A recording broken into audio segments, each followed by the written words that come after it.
নতুন সংবিধানও শেখ হাসিনা আসলে বাতিল হবেই, এটা শিওর থাকি আমরা, বলে ফেলা ভালো। কারণ শেখ হাসিনা দুদিন আগে একটা অডিও, এখন আর ফোন কল না, রীতিমতো বক্তৃতা দিচ্ছেন, উনি বাংলাদেশের প্রধানমন্ত্রী। নির্বাচনকে ঘিরে নানান জায়গায় দ্বিধাদ্বন্দ্ব কাজ করছে, দলগুলোর মধ্যে দাবি দাওয়া কাজ করছে। এখন অবস্থা দৃষ্টি যেটি দাঁড়িয়েছে, মানে বিএনপি যদি জামাত এবং এনসিপিকে নির্বাচনে আনতে চায়, মানে কিভাবে কনভিন্স করে এই দুটি দলকে নির্বাচনের জন্য রাজি করাতে পারে বিএনপির কাছে কি উপায় খোলা রয়েছে এখন? মানে বিএনপি যদি কোনো রকম কোনো মানে গুরুত্ব না দেয়, সেটাই কনভিন্সড হয়ে যাওয়ার জন্য যথেষ্ট হতে পারে। আমি আসছি ওই জায়গায়, মানে কি করতে পারে। আর আপনি বলছেন দ্বিধাদ্বন্দ্ব আছে, রাজনৈতিক দল যে সবসময় দ্বিধাদ্বন্দ্ব ভেতরে থাকলেই দেখায় তা না, মাঝে মাঝে দ্বিধাদ্বন্দ্ব দেখানোও হয়। এতে প্রবলেমের কিছু নাই। একটা গণতান্ত্রিক ব্যবস্থায় রাজনৈতিক দলগুলো একটা ন্যারেটিভ তৈরি করতে চায়, জনগণের সামনে একটা ন্যারেটিভ নিয়ে যায়, রাজনীতিতে ইস্যু তৈরি করতে হয়। যেমন ধরুন এই আলাপটা আমি দুঃখিত, দর্শকদের কাছে একটু অ্যাপোলোজাইজ করে আসতে দেরি হয়েছে, আমি পাশে দাঁড়িয়ে বসে শুনছিলাম। মানে গণপরিষদ না সংসদ, মানে নাকি বোধ, ওই যে 70-এ যে নির্বাচন হয়েছিল এনসিপি যেভাবে, ওনারা কিন্তু এই জায়গায় কনসিস্টেন্ট আছেন। ওনারা একদম আগে থেকে প্রথম শুধু গণপরিষদ চেয়েছেন, পরে গণপরিষদ এবং সংসদ 70-এর মতো করে চাইছেন, ওনারা খুবই কনসিস্টেন্ট।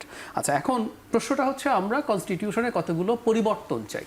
আমি নিজেও আমার নিজস্ব, আমি দীর্ঘদিন কনস্টিটিউশন নিয়ে লেখালেখি করেছি। কনস্টিটিউশনের যে রিফর্মস কমিশন আছে, সেখানে সিভিল সোসাইটির একজন হিসেবে আমি সেখানে আমার অপিনিয়ন দিয়ে এসেছি। সো আমারও কিছু চিন্তার জায়গা আছে। এখন আমরা যতটুকুতে একমত হয়েছি, সেটা আপনি একটা নতুন সংবিধান লিখেও ইনকর্পোরেট করতে পারেন, নতুন করে, ইভেন আপনি একটা অ্যামেন্ডমেন্ট করেও করতে পারেন। সুতরাং সাধারণ একটা সংসদ হয়ে একটা অ্যামেন্ডমেন্টের মাধ্যমেই একবার সবগুলো মৌলিক পরিবর্তন সম্ভব, এটা নিয়ে কোনো কনফিউশনে কিছু নাই। এনসিপি যে যুক্তিটা দেয় যে এই ধরনের অ্যামেন্ডমেন্ট পরে বাতিল হয়ে যেতে পারে, 5th এবং 7th দেখিয়ে বলেন তারা। আচ্ছা, 5th and 7th শেখ হাসিনার কোর্ট করেছে, এটা কি হবে?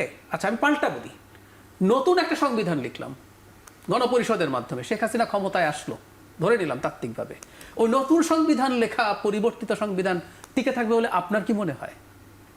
কারণ শেখ হাসিনা দুদিন আগে একটা অডিও, এখন আর ফোন কল না, রীতিমতো বক্তৃতা দিচ্ছেন, উনি বাংলাদেশের প্রধানমন্ত্রী। যদিও আমি এখনো বাংলাদেশের প্রধানমন্ত্রী, উনি আবার তত্ত্বাবধায়ক সরকার চাইছেন, যাই হোক, তো উনি প্রধানমন্ত্রী দাবি করছেন, উনি বাংলাদেশের প্রধানমন্ত্রী 29 সালের 7 জানুয়ারি পর্যন্ত।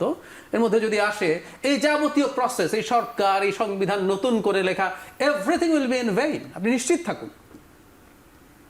15th অ্যামেন্ডমেন্ট আটারলি ভুল অ্যামেন্ডমেন্ট ছিল, কিন্তু আপনি কোর্টে গেলে প্রতিকার পেতেন না, উনি ওনার মতো করে বানালেন। আর পরবর্তীতে নতুন সংবিধানও শেখ হাসিনা আসলে বাতিল হবেই, এটা শিওর থাকি আমরা, বলে ফেলা ভালো। সো নতুন সংবিধান লিখলেই পরিবর্তনগুলো সাস্টেইনেবল হবে। মানে নতুন সংবিধান দিয়ে আপনি কর্তৃত্ববাদী সরকার ঠেকাবেন, সেটা বলিনি। আমি এনসিপির একটা যুক্তি হচ্ছে এরকম, আমি খুব মন দিয়ে খেয়াল করেছি তারা কি বলেন, মানে কেন সংশোধন না, আপনি কিন্তু সংশোধন করেও একই পরিবর্তনগুলো ঢোকাতে পারেন।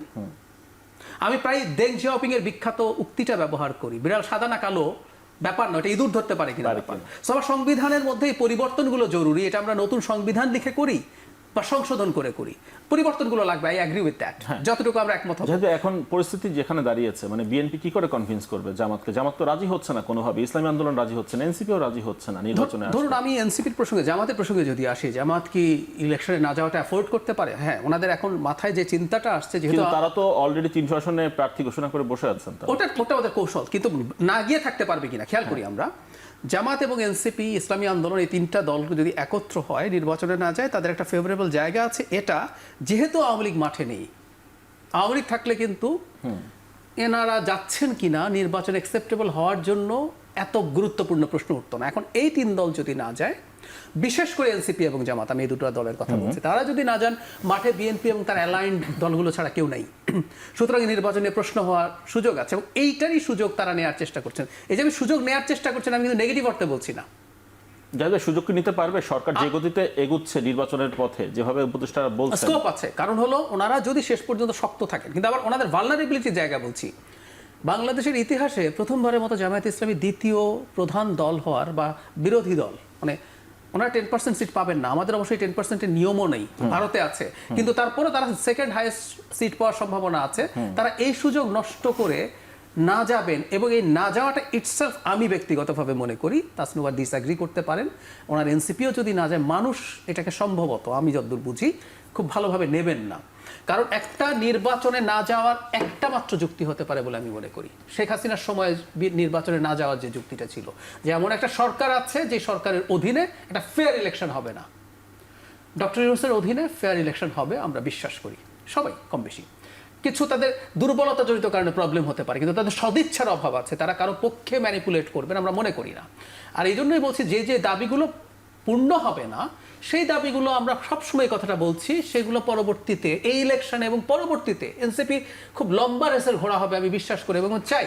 তারা এগুলোকে ইস্যু বানাবেন, ইস্যু বানিয়ে ফাইট করবেন। জামায়াত ইসলামী তাদের লোয়ার হাউসে প্রপোর্শনাল রিপ্রেজেন্টেশন নিয়ে জনগণের কাছে ভোট চান, চাইতে থাকুক, কোনোদিন জনগণ এন্ডোর্স করলে সেটা হবে।